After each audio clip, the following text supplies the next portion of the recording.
ಕೇಳುಗ ಮಿತ್ರರಿಗೆ ಪ್ರೀತಿಯ ನಮಸ್ಕಾರಗಳು.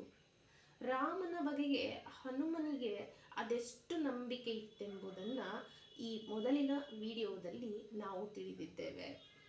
ಇವುಗಳ ಜೊತೆಗೆ ಹನುಮನಿಗೆ ಆತನ ಮತ್ತೊಂದು ಗುಣ ರಾಮನ ಬಂಟನನ್ನಾಗಿಸಿತ್ತು ಮತ್ತು ಒಬ್ಬ ಉತ್ತಮ ಉದ್ಯೋಗಿ ಎಂದು ಗುರುತಿಸಿಕೊಳ್ಳಲು ಸಹಾಯ ಮಾಡುವಂತಿತ್ತು. ಅದೇನೆಂದರೆ ಹನುಮ ಬದ್ಧತೆಯನ್ನ ಹೊಂದಿದ್ದ.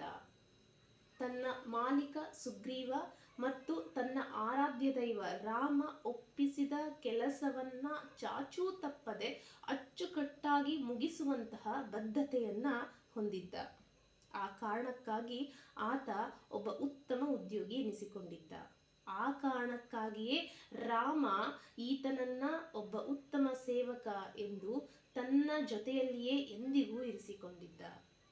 ನೀವು ನೋಡಿರಬಹುದು, ಅದೇನೆಂದರೆ ರಾಮ ಎಲ್ಲಿದ್ದಾನೋ ಹನುಮ ಅಲ್ಲಿ ಇದ್ದೇ ಇದ್ದಾನೆ. ಆದರೆ ಹನುಮನ ಗುಡಿ ಎಲ್ಲಿದೆಯೋ ಅಲ್ಲಿ ರಾಮ ಇರಲೇಬೇಕೆಂದೇನಿಲ್ಲ ಅಲ್ಲವೇ? ಅಂತಿತ್ತು ಆತನ ಸೇವೆ. ನಮಗೆ ತಿಳಿದಿದೆ, ಲಂಕೆಯಿಂದ ಮರಳಿ ಬಂದಂತಹ ಹನುಮ ಸುಗ್ರೀವ ಮತ್ತು ರಾಮನನ್ನ ಇಬ್ಬರು ಒಟ್ಟುಗೂಡಿ ಮಾತನಾಡುತ್ತಿರುವ ಸಂದರ್ಭದಲ್ಲಿಯೇ ಹೋಗಿ ಭೇಟಿಯಾದ.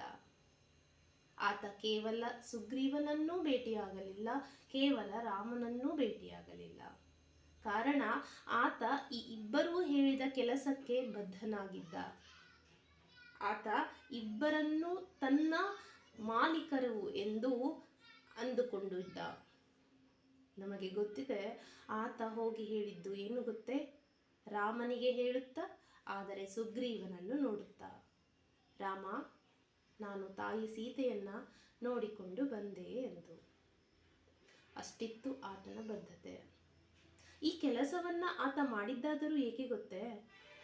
ರಾಮ ಹೇಳಿದ್ದ, ನಿನ್ನ ತಾಯಿ ಸೀತೆಯನ್ನ ಲಂಕೆಯಲ್ಲಿ ಹುಡುಕಿಕೊಂಡು ಬಾ ಎಂದು. ಅದಕ್ಕಾಗಿಯೇ ಆತ ಮಾಡಿದ್ದ.